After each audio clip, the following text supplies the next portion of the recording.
Hello, and thanks for visiting my channel. Today I'm going to share with you 3 options I use to transport cargo with my GTI. This is kind of a long video, so long in fact that you might be thinking about that back button. Check out the description below. If you're only interested in one of the cargo options that I'm about to cover, check out those videos. They're shorter and a little easier to digest. Otherwise, stick around for the long ride and hear me talk about all 3.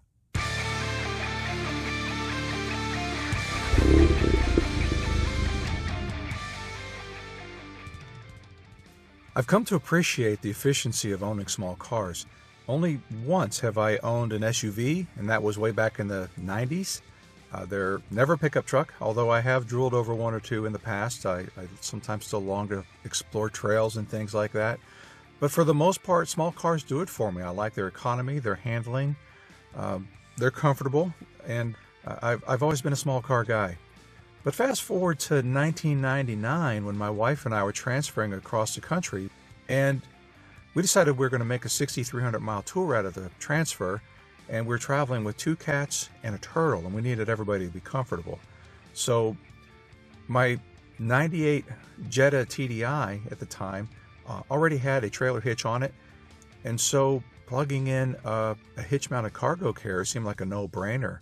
And it was also the cheapest way to get cargo outside the car. So we carried our luggage and some other things outside the car, and then we did the transfer. I'll share a link of a write-up I did about that transfer years ago. So as I was updating StealthGTI.com, I realized that my reorganization was going to orphan some of the photos that I had shared of that hitch-mounted carrier. And so I decided to write an article about it. And as I was writing the article and I was naming some of the pros and cons, it occurred to me that I could write some pros and cons of my other common transportation methods for cargo. So I'm going to go ahead and share these pros and cons with you. We'll go over to 3 of them, and I'll share some things, and then if you haven't figured out which one is my favorite, I will try to remember to share that with you at the end of the video. So the first thing we're going to check out is the hitch-mounted cargo carrier. The pros for these things, they're the least expensive to get into. Even if you have to buy a hitch for your car, you can still get one, the carrier and the hitch combined, for a little over $200. Kurt makes a hitch for the GTI it's only like 125 bucks or so, and Kurt also makes a hitch-mounted cargo carrier that's right around $75. So very low cost of entry for this transport option. Some of the pros, like I said, it's the least expensive option to get into. It keeps your cargo in the car's draft, which is really nice if you're into fuel economy. It's just tucked up against the rear bumper, and it's probably catching barely any air at all back there. If you're transporting wet items, like I was a mountain biker at the time, and I didn't want dirty mountain bikes or muddy mountain bikes dribbling on top of my car if I was transporting them on a roof rack. So the cargo carrier behind the car obviously lets that mud and everything just dribble onto the road or onto the carrier. It's relatively quick and easy to mount or dismount because all you're doing is just plug it into a trailer hitch and then slap in a hitch pin. And then a big plus for me, because I used to show my my Jetta at car shows, was that this carrier doesn't touch the paint at all. It's so no such thing as marring the rooftop paint. It is easy to load and unload because it sits nice and low and it's out away from the car, so you're not lifting up and over anything. And it's also completely silent back there as you drive with it in your car's draft. So those are the pros. The cons: 100% of the weight of that cargo carrier and its cargo is positioned behind the axle, so that's all pressing down on your rear tires and your rear tires only. And it's cantilevering, an effect on your suspension in the back, so your rear suspension moves a little bit more potentially. It might obscure your license plate. In my Jetta and Passat, it did not, because the license plate on those cars is in the trunk lid, but on the Golf, it's below the rear bumper top. And so I didn't realize it until I took the car out for a test drive, and then I realized, wow, there's nothing I can do to make this plate more visible except relocate it. And with as often as my hitch carrier was removed and installed, I did not want to have to move my plate every time I put the thing in. So that kind of compelled me to use it a whole lot less. your cargo is not protected from the weather. So I learned on that trip, that tour. I bought a nylon bag. I had all my cargo organized, and this is back before the days of Amazon and fantastic websites that we have today. So I didn't research if it was waterproof or not, and sure enough, our stuff got all wet. So you have to take extra measures to keep your stuff dry when it's transporting outside the car on a hitch carrier. I think I mentioned that the cargo is easy to load and unload, and what that also means is it's more vulnerable to theft. And so I was very careful to never park my car, like during the rest stop, someplace where I couldn't see it, either myself or my wife. I certainly wouldn't leave it around the corner in the back with, at a hotel like that, because all it takes is a knife to cut through just about any cargo bag that people use, and your stuff is gone. So that's a small risk, but it's a risk nonetheless. Your loads, depending on the layout of your cargo carrier. My cargo carrier has a 3-inch rise on it, so I can get more ground clearance, because I used one of my very first purchases used to scrape on the ground when it was loaded. So I have one now that's got a 3-inch rise, but the risk with that is blocking the tail lights. And to me, that's even worse than blocking a license plate. A license plate can get you pulled over by the police, but blocking your tail lights, not only can it get you pulled over, but it also prevents you from letting your fellow drivers know what your intentions are, whether you're hitting the brakes or signaling a turn. And perhaps even visibility if we're talking about nighttime driving. So that is a big con for me, is blocking taillights. You just got to be careful how you load your carrier. When it's empty and you're just driving around with the tray back there, it is invisible to fellow drivers. Now, mind you, nobody has any business being 24 inches away from my rear bumper, but it happens. Mine has been struck twice. No high-speed impacts things. Usually it's stuff in a drive-through or a little bump at an intersection because they weren't paying attention, but it happens. So having cargo back there certainly makes it more visible, but if it's empty and it's going to stay that way for a while, just take it off. It can be difficult when you're backing in a parking lot to know where the end of it is. If you have cargo on it, your rear camera, your backup camera, is useless, and you can't see it, the cargo, at all. You check your mirrors and it's just invisible to you, so you can't tell. All you can do is just guess where it might be, and you have to give yourself a little bit of extra room. And I'm sure it would be very unpleasant to back into another vehicle because you couldn't tell where your load was. So you get used to it, but it is a con to be aware of.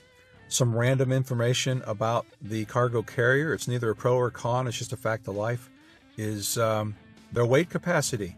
When you're shopping, you'll see an ad that says, oh, carries 300 pounds. Carries 500 pounds. That's even better.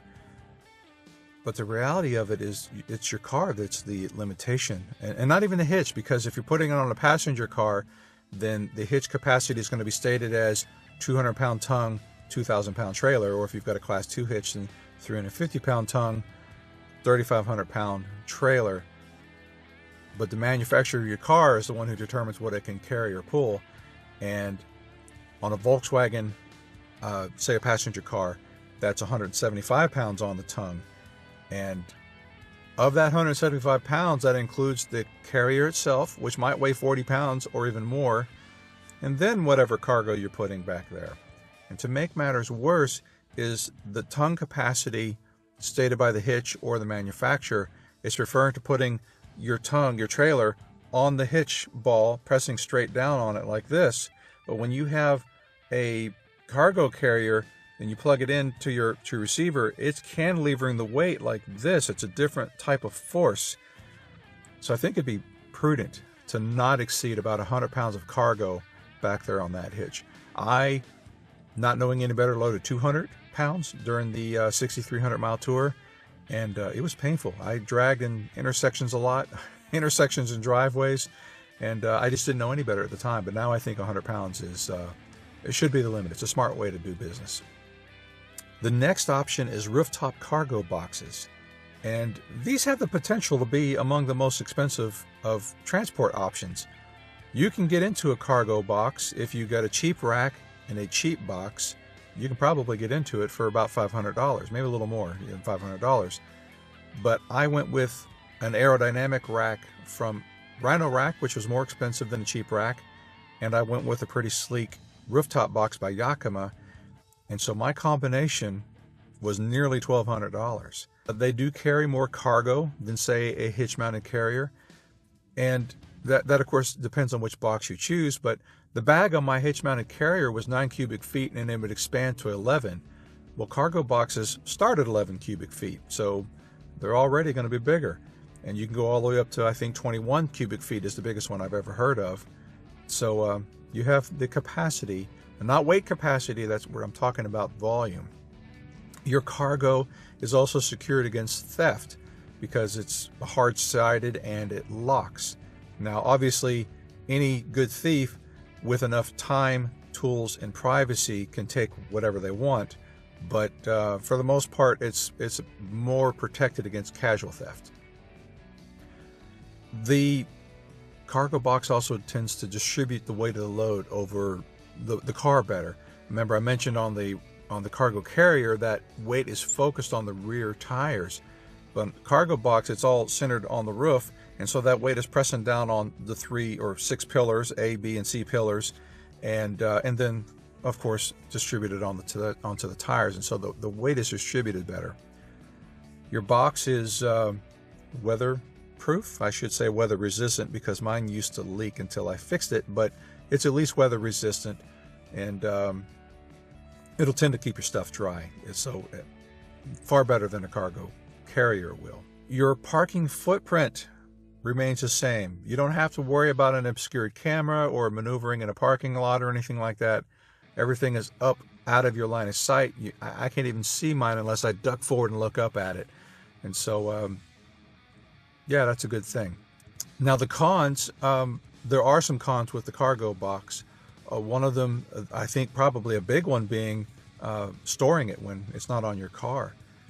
They can be kind of big and bulky, and where are you going to put it? You might have a space in a garage, or maybe a corner in a room or a closet or something like that, but it is something to think about. You can even store it on your car if you want, but that comes at the cost of aerodynamics and fuel economy. So the cargo box does chew into your fuel economy if you're tracking your numbers, and if you care, then it could be a problem. And having it up there, it's a little noisy too. It's not awful. It's kind of like driving across a bridge. We have a lot of bridges around my area. For driving across a bridge with a good crosswind is kind of what it sounds like. There's no howling and whistling and stuff like that. It's just kind of noise. The cargo box, if you do store it off the car, it has the longest setup time. So I don't like marring of the paint from say a roof rack, and so mine, it's only on the car for when I absolutely need it. And so it's there for me. It's a planned event. I'm making a plan that on this weekend I'm going to go someplace and I need the cargo box mounted. And so part of my ritual is wash the roof, wax the roof. Then I got to put on the front bar, center it where it needs to be, cinch it down, torque it appropriately with the same on either side, back and forth, and then do the same thing with the rear bar. Then mount the box. Sometimes I can get the box up there just fine by myself, and sometimes I can't. I guess it just depends. I've got a 15 cubic foot box and it weighs 56 pounds. And 56 pounds isn't necessarily a lot of weight, but because the box is so big, it's just awkward. And so it really goes better with help. And sometimes the help is readily available and sometimes it's not. So it's just something you got to weigh. The shape and size of the cargo is limited by the shape and size of your box. And so the hitch-mounted cargo carrier, I still put some really weird things back there from time to time. Awkward sizes, heavy things, weird sized things, and you can't do that with a cargo box. It has to fit inside and close. My cargo box is about 15 or 16 inches tall on the inside, I think. But the roof is rounded, and so I can't put something in there that's 15 inches tall and 36 inches wide. It has to be shorter than 15 inches tall to really fit in there and have the lid close. And just speaking of getting it in there, if you've got heavy luggage or something like that, it might be a challenge for you to lift that stuff overhead to get it up there, particularly if your vehicle is tall or you're short. It's a challenge. So that's it as far as the cons go that I can remember. Some oddball things about the cargo box that is neither a pro nor a con is the roof capacity on most Volkswagens is 165 pounds. And the capacity of most racks, such as Yakima, Thule, Rhino rack, and some others that I can't think of right now, is also 165 pounds. And some racks are even less. That 165 pounds includes the weight of the rack and whatever cargo you put on it. So if you have a 62-pound box and a 5-pound rack, that means that you can only put, I'm not doing the math, but under 100 pounds up on your roof. And maybe 100 pounds is plenty sufficient for you, or maybe it's not. It depends on what you want to carry up there. But the bigger the box, the less weight you can carry. More volume, more fluffy pillows and sleeping bags and jackets and things like that, but less actual weight. The final cargo carrying option that I will discuss is a small utility trailer, with the emphasis being on small, say like a 4x8 or smaller. I have owned a 4x6 and also a 3.5x5. The price of admission is not too bad if you are looking for bargain shopping, like with a hitch by Kurt and then an inexpensive cargo trailer. Plus lighting, you can get into it for as low as, say, $700. I have a more expensive hitch, and my cargo trailer, I got a pretty deep discount on it, and so my combination was $800, which is still less expensive than the rooftop carrier option that I had chosen. The pros and cons. Wow, a big pro is once you have a trailer, you'll use it for everything. There seems to be no limit to what I can transport. Obviously, it's a small trailer, so I'm not going to haul, a riding lawnmower or a big tractor or anything in it. But if I'm just hauling junk to the dump or something that I did some shopping for, potting soil and things like that, the versatility is all there.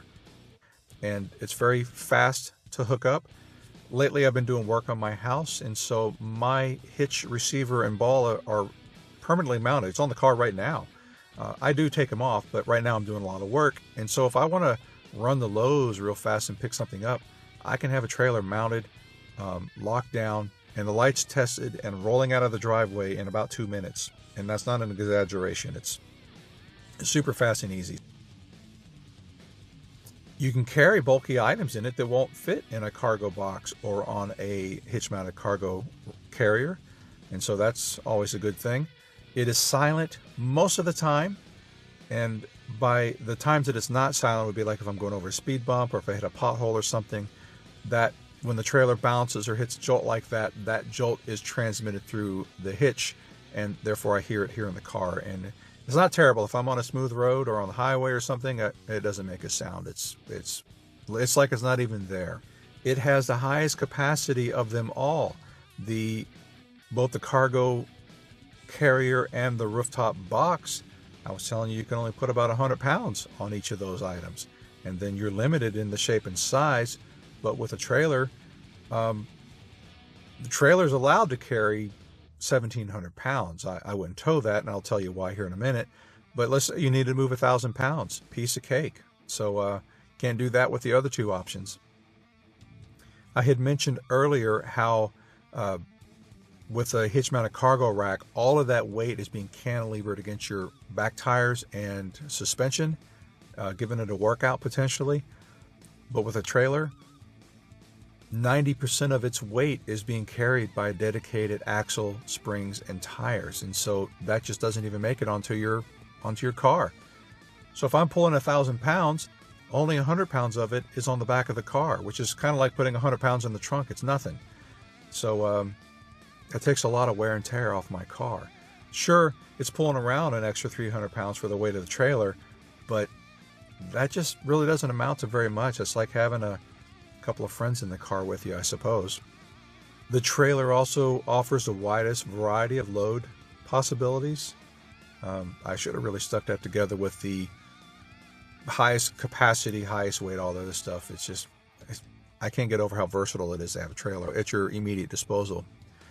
It is easy to load and unload because it has a low floor. I support bicycle events, and one of the guys has a big pickup truck and thinks that I should have one too.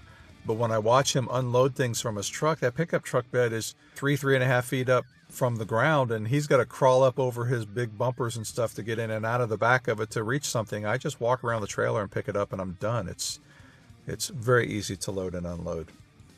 The security is good if you take extra precautions.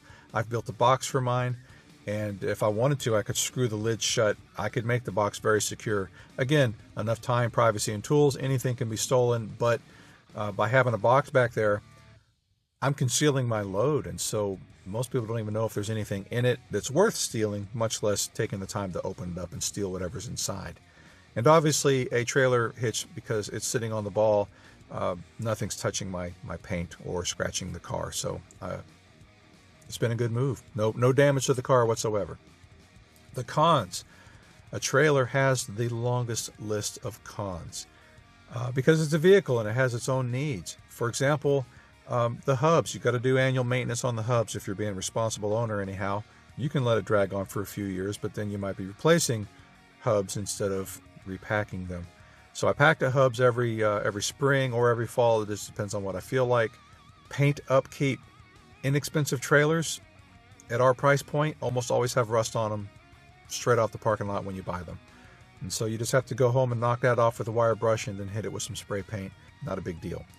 And you need to inspect your lights to make sure your lights work. I hate being on the road with people whose trailer lights aren't working properly, or maybe one's blinking the wrong way, or they're not on at all. They're just driving with a dark trailer behind them in the dark. You got to check your lights and be responsible. Usually when something's wrong, it's aground. The trailer, it's a vehicle, so it has to be registered. So just keep that in mind. It's another set of plates to keep up with, but it's not a big deal and it's not expensive to register a trailer. You're going to need new tires. I can replace my tires and wheels for under $200. And if I'm buying just tires, then we're talking about $100 plus mounting and balancing. Backing the trailer requires some practice. You can't just throw it in reverse and let it go. You got to counter steer at the front of the car to make the back of the trailer point the direction you want it to go. It's not terribly hard. It just takes a little bit of practice, especially with a small trailer. A small trailer has a very short distance from the hitch pin to the axle, and the shorter that is, the faster the trailer will jackknife on you when you are maneuvering. So go slow and stay ahead of where the trailer is doing. Your backup camera is useless at this point, so either use your mirrors or turn your head and look over your shoulder if you can see your trailer out the back of the car. Speed restrictions. Look ahead at the laws in your state or where you plan to travel to know if there is a speed restriction placed on trailers. Likewise, brakes. Each state has a different requirement for brakes. These tiny trailers, especially if you stick to 1,000 pounds or less, you're never going to need brakes on these things. Most states, they'll start looking for you to get brakes once you hit 3,500 pounds, and I would never tow that much in this car anyway. So even 1,500 pounds, no requirement for brakes, I think, in all states. But check ahead. Parking could be a challenge, depending on where you like to stop. I have become a bit of a wizard when it comes to parking my trailer, and so I can get into a lot of places that most people don't think that I can get a trailer into. And on top of that, parking at home might be a challenge.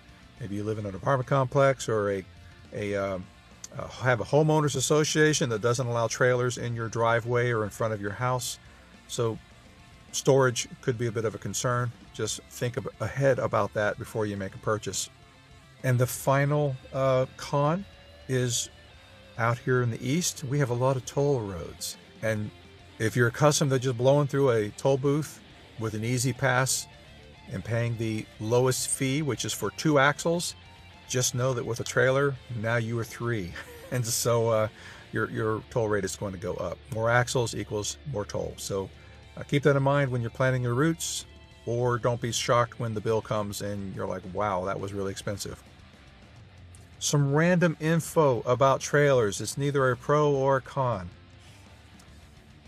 Automotive manufacturers don't talk about towing capacity on passenger vehicles anymore. The Volkswagen manual, for example, the opening sentence says something to the effect of, "We do not recommend towing with your vehicle." And then they take 3 pages to tell you how to tow with your vehicle, but in no place does it tell you what the capacities are. Information not available at publication is what it says. I looked at the Volkswagen UK website. That's where I get my information from.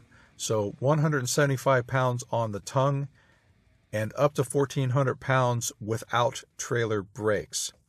With trailer brakes, they embrace 3,500 pounds, which I would never do in this car. But over in the UK, they also limit their vehicle speed with trailers to, I want to say 100 kph, which is 62 miles an hour. And they also go with a lower percentage of weight on the tongue. Here in America, we like to go with 10 to 50%. Over there, I think they go with 5. And so that can make the trailer a little bit more tail happy, but because they also drive slower speeds over there, it's just as safe. When you load the trailer, you want the majority of your weight over the axle. So heavy items, load them first and get them over the axle, and then manage the rest of the cargo so that the weight of your tongue is approximately 10% or maybe even as much as 15% of the trailer's total weight. So on a 1,000-pound trailer, it's easy, 100 pounds. Maybe 150 depending on how you're loading everything out. I'd like to have a little bit more weight on the tongue because it just makes the trailer more stable, but don't overdo it. It's not hard to do. You don't want to break anything. I almost forgot to tell you which is my favorite, and by far it's the trailer, the utility trailer. My little 3.5x5 is affectionately referred to as the baby trailer. The combination of my GTI and that trailer is really no longer than a Sprinter van or a Ford F-250 with crew cab and extended bed.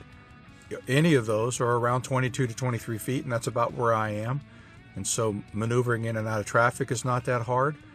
I can drive through any drive-through I want because my combination, unlike a Sprinter van or a full-size pickup truck, articulates in the middle. So the trailer follows me very closely wherever I go. So anywhere I can do a U-turn, the trailer would just follow right behind me. It's wonderful. It's fast to connect. And even if I don't have a ball mounted, it only takes me a minute or two to mount a ball, and then I connect the chains and test the lights, and less than 5 minutes I can be on the road with a trailer in tow. The hitch mount carrier, the only time I use it anymore is to haul bikes. So if I know that I'm going to be riding with somebody else, 2 bikes, that's a planned event right there in itself, and so then I can plan to mount the carrier and then put the bikes on it. Otherwise, if it's just me, 1 bicycle, the bike goes in the back. Put the seats down, the bike will slide right in. The rooftop cargo box is also a planned event, and so I only use that for specific cases, and I have time to plan. But when it's just a quick, gotta go get something, the baby trailer is it. I love it. So there you have it. I can't think of anything else to say. This is probably the longest video I've ever done. So if you're still here, thank you for sticking around and paying attention, hopefully. I hope you've learned something. I hope you have explored some new options to think about. You don't need that pickup truck if you don't need it. And I'm not talking about hauling around a 5,000-pound trailer in your Volkswagen. It's perfectly safe, in my opinion, to haul 1,000 pounds, especially if you're the only person in the car. Weigh all of that and make your own decision. Obviously, that's a legal disclaimer, I guess. But I've been towing with my Volkswagens for over 20 years, and I've never had a problem, never. So, again, thanks for being here, and click to subscribe if you like what I'm doing, and I'll see you next time. Thank you.